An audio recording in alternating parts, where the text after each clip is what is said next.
Okay, here we see a rather interesting offering in the electric car market. This is actually a Chinese vehicle. This is the NETA, N-E-T-A, and it is made in China. It's imported here to Thailand. Thailand expects to assemble this vehicle, or actually manufacture this vehicle here in Thailand within the next year. This car is extremely reasonable. It's only about $15,000 US. So very, very reasonable price. And it's quite beautiful. I mean, the fit and finish is very nice. One thing that's interesting is it has a very long range. The range is 384 kilometers. And that's one of the higher ranges. So this is a strange color. They have all kinds of colors. Seems like the quality of the material and the plastic and the paint is exceptional. Feels just like the Lexus over across from us.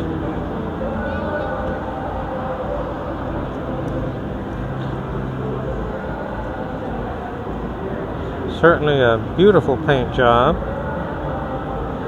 Let's take a look at the kind of conservative wheel there, and obviously with electric vehicles they are heavy, so obviously suspension system, brakes, wheels and tires have to match up to it. Here I have actually I'm going to call this a cornering light or a turn signal marker light, and I have my classic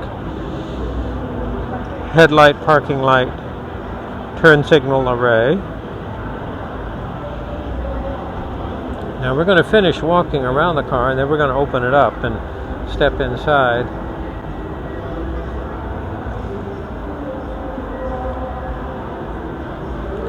Oh, very nice.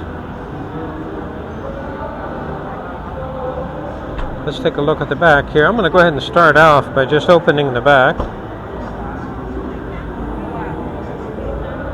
And this is just simply a manual lift gate, but very nice. Here we have our just conventional air springs. There we see our location of the VIN number. Here we see our high brake light. I do have a rear window defogger. That might be a nice feature here in Thailand, but normally that's not real popular or necessary. And let's take a look. There's our storage compartment. We do not have a spare tire.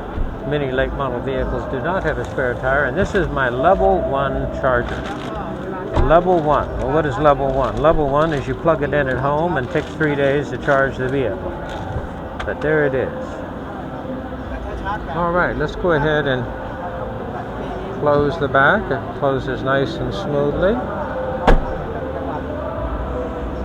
Here we see the reverse lights, and of course here's our turn signal brake light assembly, tail light assembly.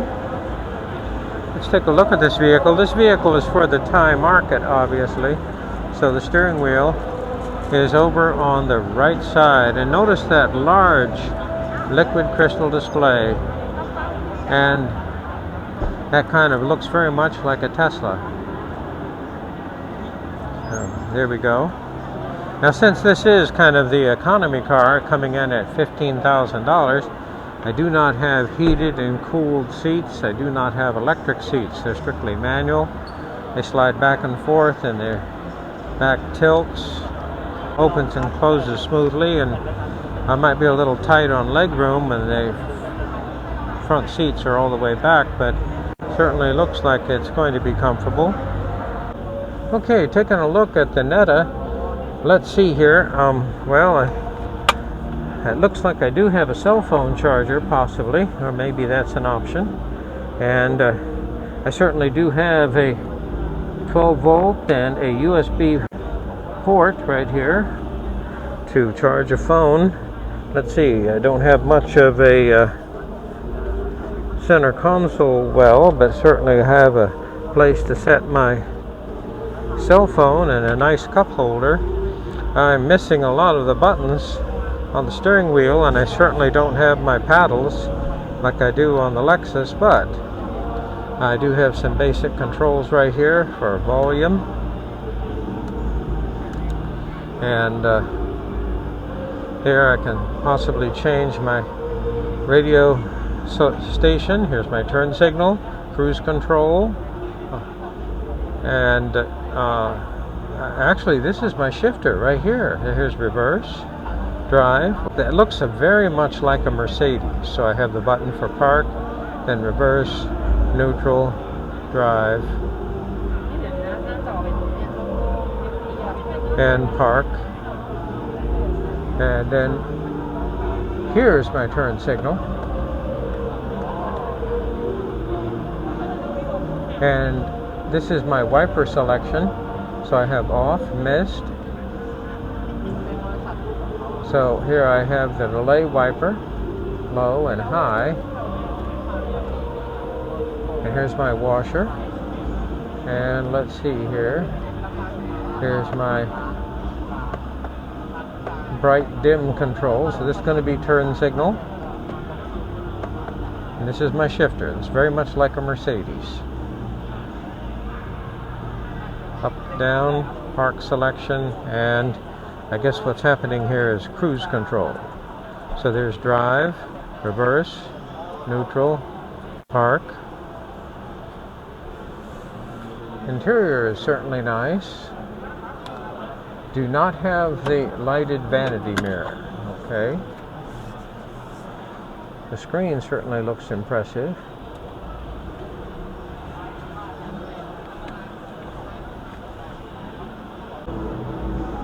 All right. Okay, here we go. This is the display. It is certainly impressive. It is in Thai. And here we have all the different controls. So here's the home screen. I got defrost. I can direct air to the dash or to the floor. So defrost. I don't think I really want defrost. Aha.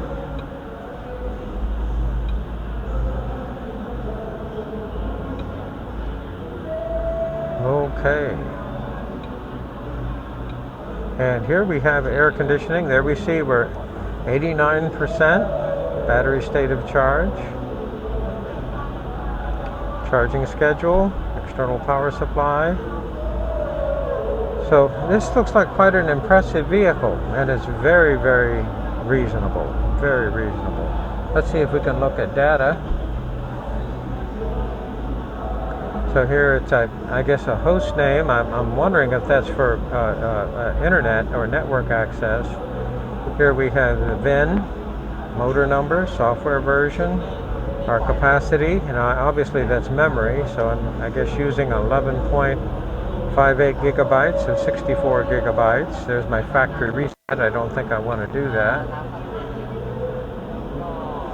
The screen is certainly very readable and very nice.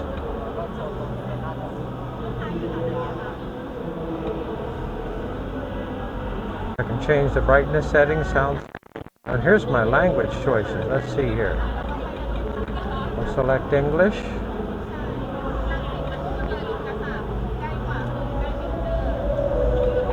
Here's my telephone. I guess here's my different options here for the radio or music. I can use my Bluetooth, or here's my actual radio. Ooh. There we go. I'm going to mute that down. And AM. Now this is something interesting.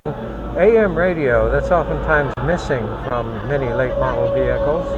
Here's my favorites.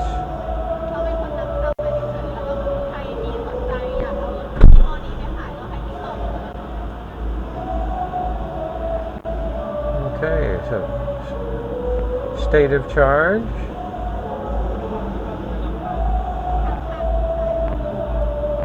And here we see where the screen goes down with the bar there on the side. Hill descent control, electronic stability, our parking mode. This is interesting, creeping parking, one pedal operation, so I take my foot off the accelerator and the vehicle, of course, obviously slows down. Goes to regenerative braking. I do have a tow mode, vehicle start mode. speed setting, vehicle limit reminder, or speed limit reminder I should say, that could be a nice feature. Tire pressure monitoring system, that's always very good. And energy recycle intensity. So there, I guess high is I have extreme regenerative braking. As I decelerate, I could go medium and light, and I can see a headlight assist. Delay turn off lights after locking vehicle. So here I can go from 30, 60, 90, and 120 seconds. That can be a nice feature. Driving mode, normal or athletic. Automatic door lock. Driving data reset. Driving data switching. So quite a bit here.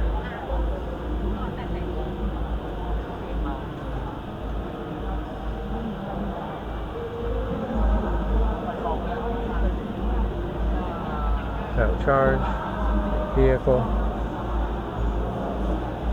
data. Okay, they're showing us the condition, our air conditioning.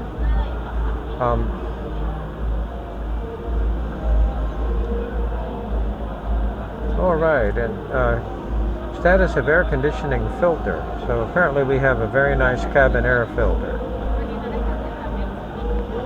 Now, if it's a filter that's going to filter benzene and ammonia, it's going to have to be an activated charcoal filter. So a combination of fiber and activated charcoal. A lot of late model cars use that or have that available. So quite impressive. Okay, here we have the actual dash right here. Now this is an electric car, and I certainly want to be careful because I think if I put my foot on the brake and put it in gear, it would move. But here I feel the electric power steering effortlessly. As I turn the wheel, the front wheels are turning. Very nice. Nice feature where I can plug my cell phone there into the monitor. And a lot of people use the navigation system on their Apple iPhone to get around. And certainly we do. And this is very nice because what's happening is the screen of the cell phone is actually emulated there on the display. A very, very nice practical feature. Very nice.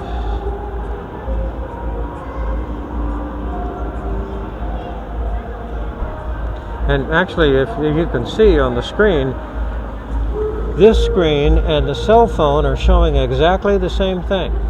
So here I can watch YouTube videos, I can FaceTime with my friends. There we go. And I have a good sound system in the vehicle. There we go.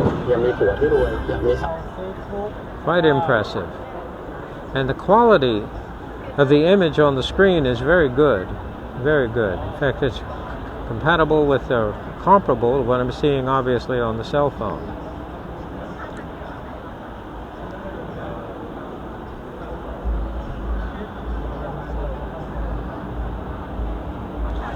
One thing I do want to...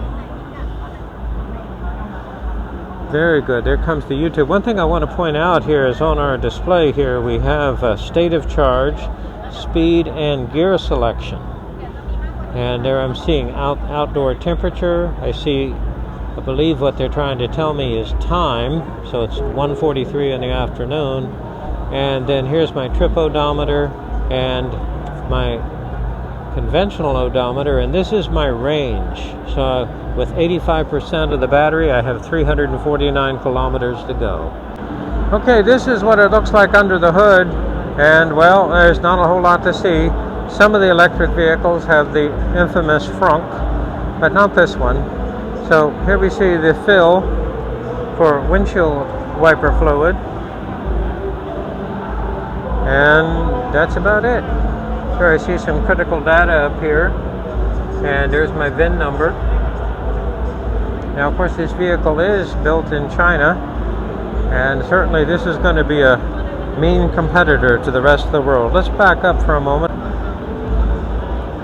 Now I do have a heat exchanger here underneath the license plate there behind the grill, so obviously I have to control the temperature of the coolant for the electric motor and the variable frequency drive.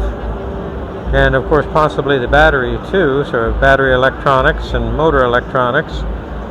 But otherwise a very, very nice car, coming in at $15,000. Very, very nice.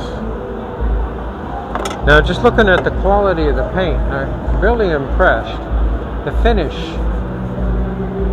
is very, very good.